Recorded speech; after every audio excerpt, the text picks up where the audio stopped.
Well, as you probably guessed, I'm not in my dingy little office. I'm actually we've been on a flight and we've come to the island of Ishigaki. But this is not where we're staying. We're going to catch a ferry, a 40-minute boat ferry, and we're going to head over to the island of Iriomote. I keep saying we, it's because I'm not here on my own. I've got a group of lads with me from Okinawa, who are all members of the Okinawa photographic and video community. So we're going to go and investigate and have a great adventure on the island of Iriomote.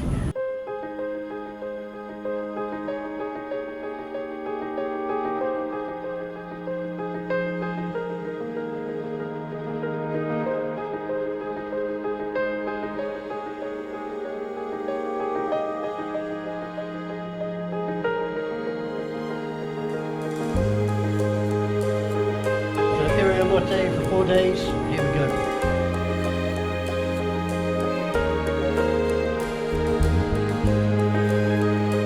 Iriomote is famous for a few things, and one of them, this boxer chap here.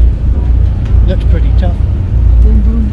So this is the boat that's going to take us over to Iriomote. It's probably about a 40-minute trip.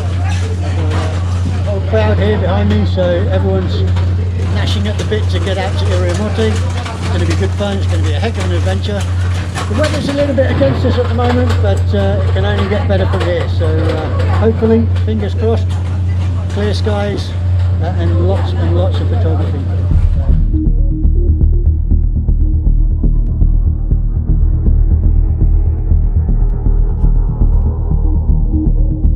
Good to go. Well, finally we made it to Iriomote.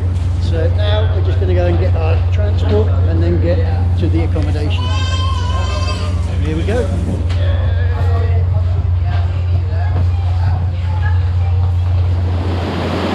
So this is why I love Iriomote. It's just so natural, so vibrant, so green. This is Sangara waterfall behind me. This is one of the places where we do a lot of imaging. So let's go and check it out. But as you can see, it's just a stunning location.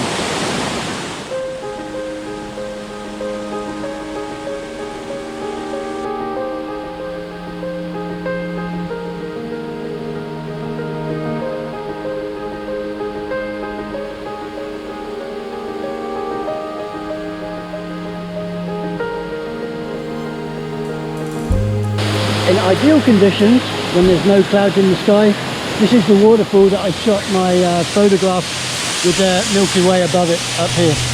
But at the moment, it's definitely looking a little bit grey. We're going to wait it out. We're going to take some photographs here, do some long exposures here.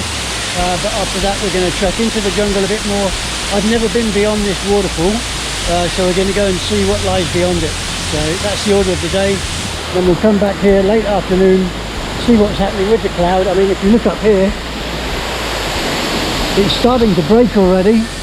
It's starting to break already, but if that carries on for the day, then hopefully we'll be lucky.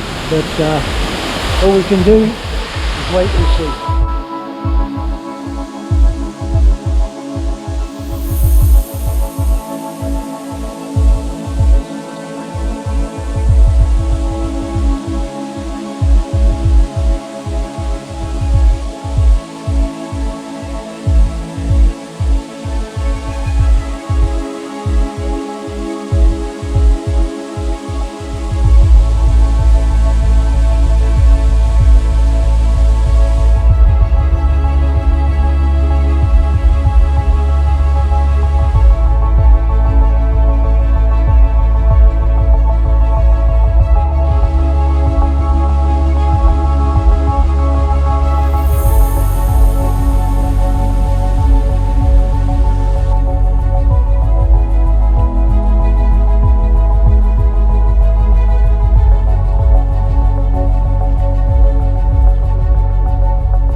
people ask me why I come to places like Iriomote, and it's when you have scenery like this, just literally maybe about 200-300 yards off the road, happen upon this beautiful waterfall.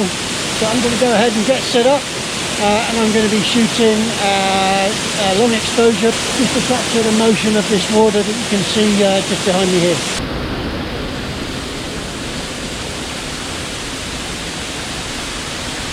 Okay, well, I've got the camera set up. I'm in portrait orientation, as you can see. I've got the lower 12mm just to cover a really wide area. I don't know if you'll be able to get this because of the waterfall behind me, but on the camera I've got an ND16 and a soft rad 0.9.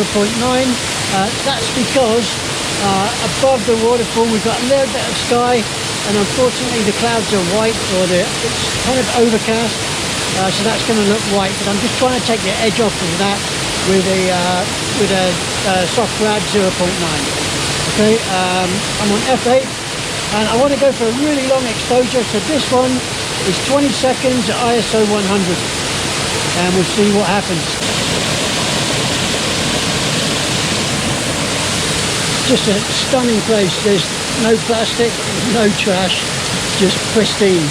Iriomote, hats off, one of the best places I think I've ever been.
Into the jungle because last night when we were coming back from the waterfalls, which turned out incredible by the way, all of a sudden at 9:30 the skies opened and we just had a sky full of stars, which was fantastic.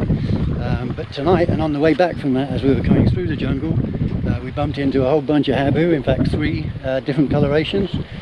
So tonight myself and a few others have decided to go back into the jungle with macro equipment to see if we can find the habu again and get some more pictures of the wildlife of Iriomote. So fingers crossed for that one.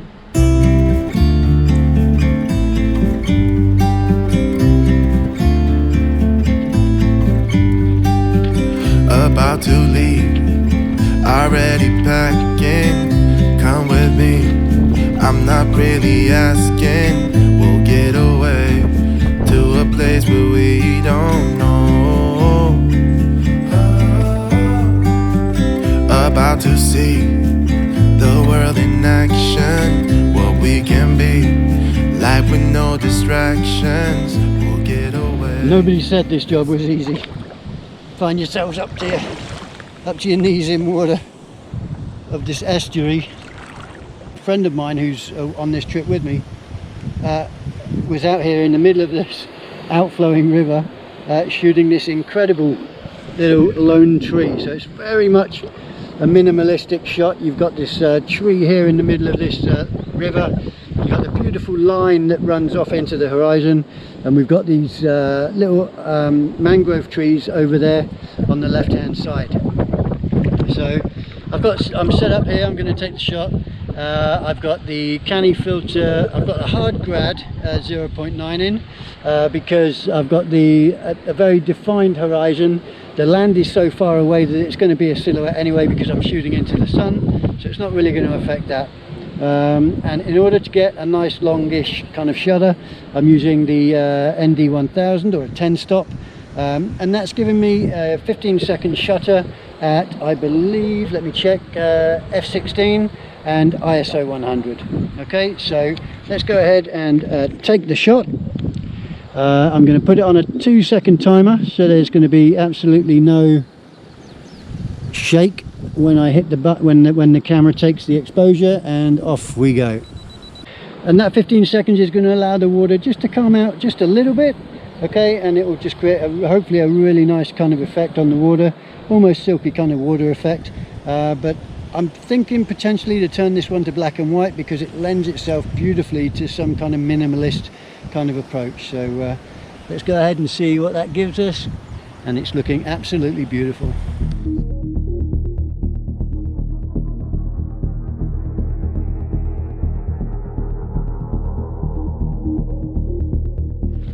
Well, last shot of the day. Earlier on in the day we came along to see this location. It's a beautiful little island out here. It's got a little single palm tree sticking out the top of it right there. But unfortunately we're not getting the sun going into the ocean. There's a band of cloud on the horizon that's not allowing us to see the actual sunset itself. But what we do have, if I turn the camera around, what we do have, you can see in the sky all these clouds that are racing past. So that lends itself perfectly to long exposure photography. And what I mean by long exposure, at f16 at the moment, ISO 100, I've got the canny, the soft gradual neutral density filter on the outside because my horizon isn't uninterrupted. I've got islands in the foreground and far distance. And I'm also running an ND64 that allows me that extended shutter speed. I'm on, as I said, f16, ISO 100, and using the myops trigger and firing the camera using the myops trigger, which is what you can see this device here. So we've got a shutter speed of 1 minute 25. All I need to do is hit this little button down here, and through the Wi-Fi network that the myops generates, that'll fire the action. Ready? There we go. So now 1 minute 25, twiddle my thumbs and see how it all turns out.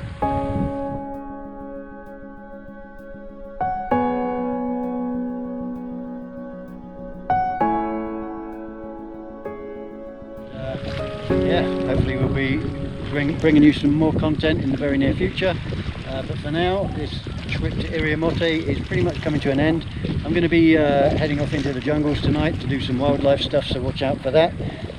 Hopefully, fingers crossed, it's going to be quite exciting because we're looking for different species of snakes, and we ran into a whole bunch last night. So if we can repeat that, what we saw last night, I'll be a happy man. So catch up with that soon, and cheers for popping by. Thanks for your subscriptions. If you like what I see, get your buddies to join in as well. Alright, take care guys, take care.